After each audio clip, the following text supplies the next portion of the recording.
Hello, dear viewers. My name is Irina Uzlova, and today we are honored to speak to Björn Berge, Deputy Secretary General of the Council of Europe, an institution that has been at the heart of defending human rights, democracy and the rule of law across the continent. And we see that some countries want to destroy these rules, but we can save it. As Europe faces unprecedented challenges from Russia's war against Ukraine to democratic backsliding and hybrid threats, we'll speak with Mr. Berge about how the Council of Europe is responding, what support it is offering Ukraine, and how it envisions the future of democracy institutions in Europe in general. Mr. Berge, hello, I'm glad to see you. Thank you for visiting Ukraine and for joining us. Thank you very much for inviting me. So let me start with such a philosophical question, because we see a lot of Russian attacks, a lot of war crimes, criminal crimes by Russian Federation against Ukraine. So how do you think, how important is for people who have survived torture, for nations that fight such big aggression, that aggressors are held accountable by the letter of the law and bring to justice? And can we say that nowadays, in current world of total disregard for international law, the force of law still takes place? I think this is essential, actually, and you're absolutely right. What we see today is so much impunity that, and the most grotesque example of it was the Russian invasion of Ukraine in 2022. And that is why we have made the issue of justice and accountability our most important priority, in addition to doing everything we can to support Ukraine. And that's why we have also now established a register of damage caused by the Russian aggression in The Hague, so that all Ukrainians can now send in their claims about the damage, destruction, the death that they have encountered due to the Russian aggression. And it can be done very easily. You can even use the DIA app on your telephones. And we have so far received thousands of claims. I think there will be hundreds of thousands of claims in the end, maybe over 1 million or several millions in the end. And then, of course, these type of claims have to be adjudicated. So we are now in the process of establishing a claims commission. But it's not enough just to register and adjudicate. You need also to compensate the suffering of the Ukrainians. And that's why the third part of this will be the establishment of a compensation mechanism. But I believe this is very much also linked to the overall rebuilding, reconstruction of Ukraine after the war. This is one part of this. The second part is that the worst of all crimes is really the crime of aggression. And what is the crime of aggression? It is when a political leader is deciding to invade and conquer another country. And this is against international law, against the principles of the UN Charter. And there hasn't been a court, so to say, that could have dealt with this issue so far. So that's why we in the Council of Europe, together with Ukraine and also more than 40 other countries, are now in the process of setting up a special tribunal on the crime of aggression. So this is also filling a hole in international law, because as I said, the International Criminal Court cannot deal with this, and we don't have the instruments today to deal with the crime of aggression. So that's why it's so important to arrange for this special tribunal. And it also sends a very important political signal. First of all, to President Putin and the Russian leadership. They will be held accountable. And it also sends a signal to the rest of the world that, the issue, the conquest and these type of decisions to start to invade and conquer other countries is completely unacceptable for the international community. Yes, and we really see that it's a pity, but Putin is not alone in his aggression. We see a big coalition of evil, of killers, Iran, North Korea, for example. Maybe China is some part of it. So such special tribunals, it's a message in bigger scale for such dictatorial regimes too. How do you think? No, I think it's a message to the world. And as you said also, it's a message to those who are supporting Russia today, but also to the whole world. Is Putin afraid of such tribunals, or he thinks that his future is very clear and it can be bright with some good days? Maybe doesn't he realize such risks? Or that is very hard to say, but I think it's something that is necessary and important that we do. Yes.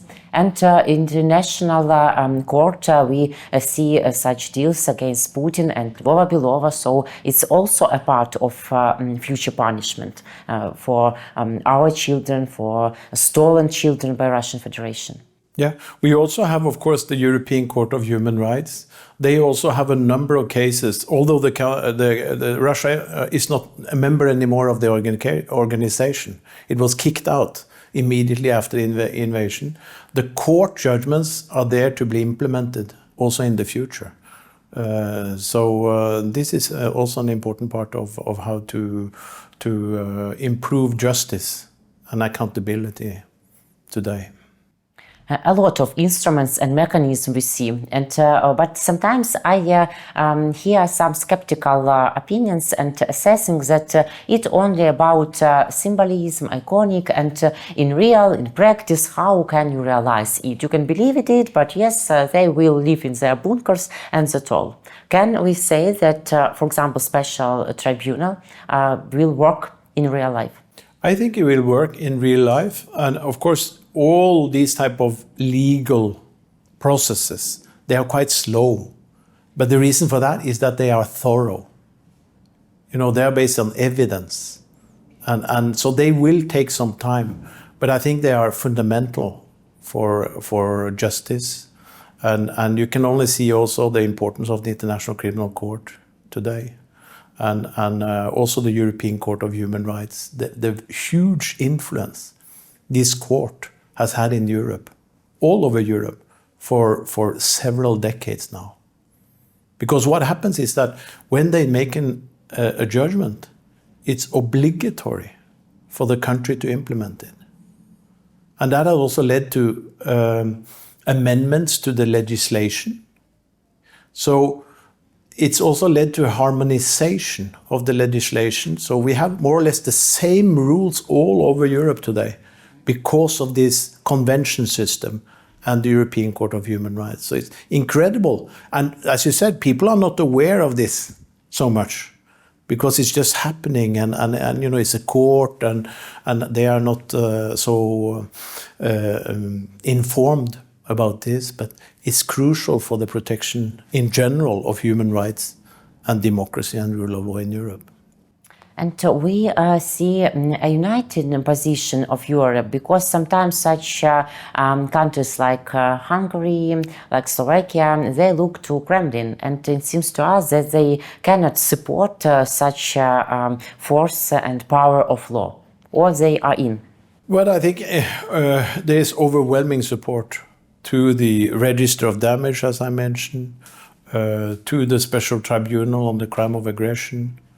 And of course, all European countries are members of the Council of Europe, except Russia, as I said, and Belarus.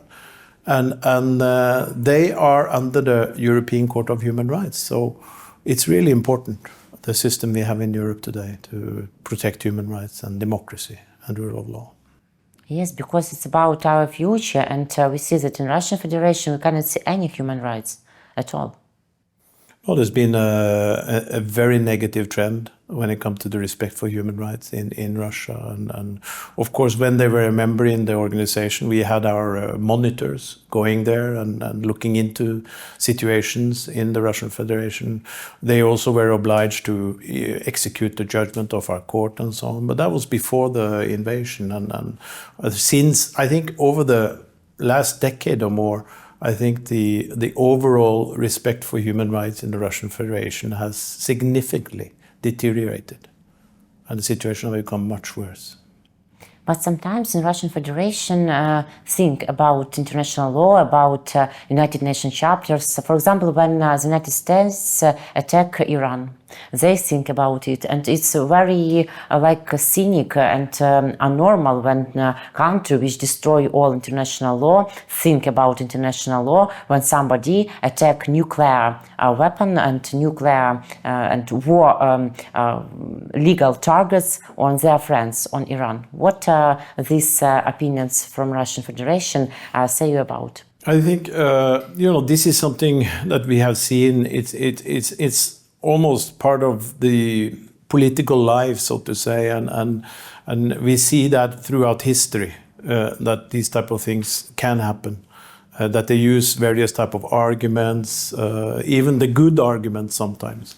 But this is maybe something that is hard to avoid. We see that Russia provides not only usual war, but they make a lot of hybrid attacks, cyber attacks.